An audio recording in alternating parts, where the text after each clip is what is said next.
नमस्कार, मैं हूं मनीष दीक्षित, लेकर आ गया हूं आपके लिए अंदर की बात।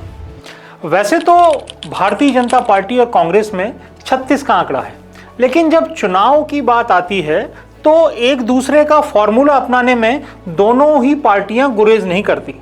केरल में माफ कीजिएगा, केरलम में आगामी जो आने वाले विधानसभा चुनाव हैं उसमें भाजपा के नक्शे कदम पर चलते हुए आधा दर्जन जो कांग्रेस के सांसद हैं उन्होंने अपने परिवार के लिए, किसी सदस्य के लिए, किसी रिश्तेदार के लिए, उनके लिए टिकट नहीं मांगे। वे जो सांसद महोदय हैं वे खुद जो है विधानसभा का चुनाव लड़ना चाहते हैं। आपको याद होगा, भाजपा ने भी मध्य प्रदेश में 2023 के विधानसभा चुनाव में कई वरिष्ठ सांसदों को चुनावी मैदान में उतारा था। ये सभी चुनाव जीते भी और अधिकांश जो है महत्वपूर्ण पदों पर विराजमान है। इनमें चाहे विधानसभा अध्यक्ष नरेंद्र सिंह तोमर हों, पंचायत मंत्री प्रहलाद सिंह पटेल हों, पीडब्ल्यूडी मंत्री राकेश सिंह हों, ये सभी शामिल हैं। दरअसल पिछले 2 चुनाव से केरलम में जो लोकसभा चुनाव जीतने के बावजूद वहाँ के जो सांसद हैं उनको दिल्ली में कुछ खास हासिल नहीं हो पा रहा। भाई हासिल भी कैसे हो, क्योंकि ना तो वहाँ सरकार है ना कुछ है। अंदर की बात यह है कि इस बार कांग्रेस के ज़्यादा नेता जो हैं वहाँ उस राज्य के, वो ये मान रहे हैं कि केरल में कांग्रेस की सरकार बन सकती है, जिसकी प्रबल संभावना है। ऐसे में इन सांसदों की प्रदेश में जो है मंत्री बनने की लालसा जाग उठी है। कई सांसदों ने तो पार्टी के महासचिव केसी वेणुगोपाल से भी इस बारे में बातचीत की है। हालांकि संसद में कांग्रेस की जो संख्या है और जो हालात हैं उसको देखते हुए लगता नहीं कि इन सांसदों का सपना पूरा होगा। अब बात प्रदेश के एक महानगर में पदस्थ एक पुलिस ऑफिसर की। साहब का रिटायरमेंट नज़दीक है, इसलिए उन्होंने अपने काम में गजब की तेजी लाई है। कुछ काम आउटसोर्स भी कर दिया है। जनाब जो हैं वो नीचे से ऊपर आए हैं, यानी कि नीचे से होते हुए प्रमोशन पाके अब वो आईपीएस लेवल तक पहुंच गए हैं। इसलिए वे भली भांति जानते हैं कि उस हरियाली की व्यवस्था कैसे की जाती है जिससे खुशहाली आती है।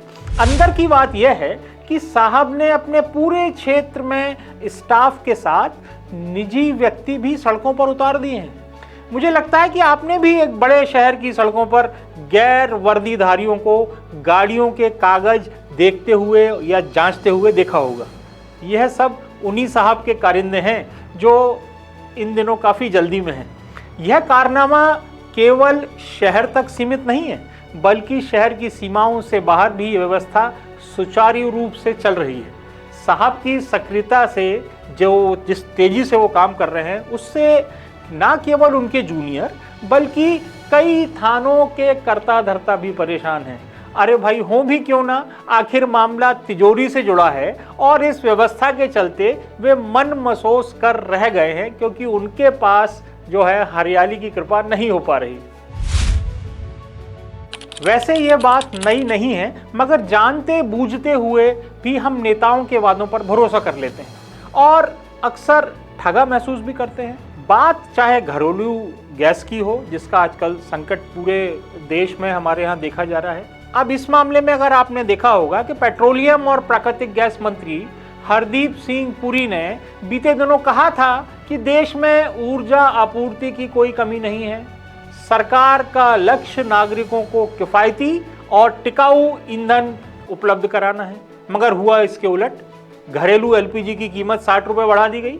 इसकी किल्लत से अब सभी प्रभावित हैं और आपने देखा होगा आपके शहर में, चाहे वो रेस्टोरेंट हो या घर हो, सब सिलेंडर लेके इधर से उधर घूम रहे हैं। और बाद में अब सरकार की तरफ से सफाई आ रही है कि आप कोताही बरतिए, इसमें अच्छे से यूज़ करिए, उसका वेस्टेज मत करिए। अब भक्तों ने जो है इसकी भी काट ढूंढ ली है। भक्त तो भक्त हैं, अब वो दावा कर रहे हैं कि अन्य देशों की तुलना में हमारे यहाँ वृद्धि मामूली है। जैसा कि आप सभी जानते हैं कि हमारे देश में कई निर्णय चुनावों को ध्यान में रखकर लिए जाते हैं। जैसे ही 5 राज्यों में विधानसभा के चुनाव की वोटिंग खत्म होगी, वैसे ही पेट्रोल, डीजल आदि के दाम में बढ़ोतरी की संभावना से इनकार नहीं किया जा सकता। इसीलिए दुआ करिए कि ईश्वर जो है युद्ध के कर्ता धर्ताओं को सद्बुद्धि दे, क्योंकि युद्ध जो है अभी जो चल रहा है पिछले 28-29 दिन से, अगर ये कुछ दिन और खिंच गया तो तय मानिए कि कीमतें बढ़ाने के अलावा हमारी सरकार के पास कोई चारा नहीं होगा। अब बेचारी सरकार कर भी क्या सकती है? हमारी ज़रूरत का अधिकांश ईंधन बाहर से जो आता है, 60 से 80% हमारी जो रिक्वायरमेंट है उसका जो पूर्ति है वो विदेशों से होती है, और खासकर वो उसी रूट से आता है। हॉर्मुज़ स्ट्रेट आजकल बड़ी चर्चाओं में है। तो हमारे पास क्योंकि स्वयं के साधन नहीं है, हमारे पास व्यवस्था नहीं है, रिजर्व, हालांकि हमारे पास रिजर्व है बट वो रिजर्व कितने दिन चलेगा? इसीलिए सबकी भलाई यही है कि भैया युद्ध खत्म हो जाए तो चीज़ें 2-3 महीने में नॉर्मलाइज हो जाएंगी। कभी राजधानी के पड़ोसी जिले में बड़े भैया और भाभी के रिश्ते को कैश कराने वाले एक माननीय की तूती बोलती थी। जिले के आला अफसरों से लेकर कोई छोटा सा कर्मचारी उनकी छत्र छाया का मुंतजिर रहता था। पार्टी के पदाधिकारी और कार्यकर्ता भी उनके पांव छूने के लिए एक दूसरे को धकियाते रहते थे कि साहब की नजर पड़ जाए हम पे। बट इन सब कारणों से माननीय हवा में रहने लगे और पता ही नहीं चला कि कब पैरों के तले जमीन खिसक गई। पिछली बार के चुनावी मैदान जंग में वह खेत रहे, यानी कि वो चुनाव हार गए। बावजूद ठसक जो थी वो ज्यों की त्यों रही। और जब यह बात पता चली और कुछ लोगों ने बड़े भैया को भी जो है डिटेल में बता दिया कि साहब छोटे भैया का व्यवहार कैसा है, फिर क्या था, एक अभी हाल ही में कार्यक्रम में बड़े भैया ने उन्हें मंच पर चढ़ते देखा और तो उन्होंने अपना धारा प्रवाह भाषण को मुलतवी करते हुए तत्काल इशारा किया कि मंच पर आने की बजाय सामने की व्यवस्था बनवाओ और गांव वालों के साथ रहो। बस तब से ही इलाके में सुरसुरी है कि अब चेहरे की ब्रांड वैल्यू में दम नहीं रहा। तभी तो माननीय के साथ बड़े भैया अब केवल पोस्टर और फ्लैक्स में ही मुस्कुराते नजर आते हैं, बगल में बैठाना भी बंद कर दिया है। आज के लिए बस इतना ही, अगले हफ्ते फिर मिलेंगे अंदर की बात में। नमस्कार।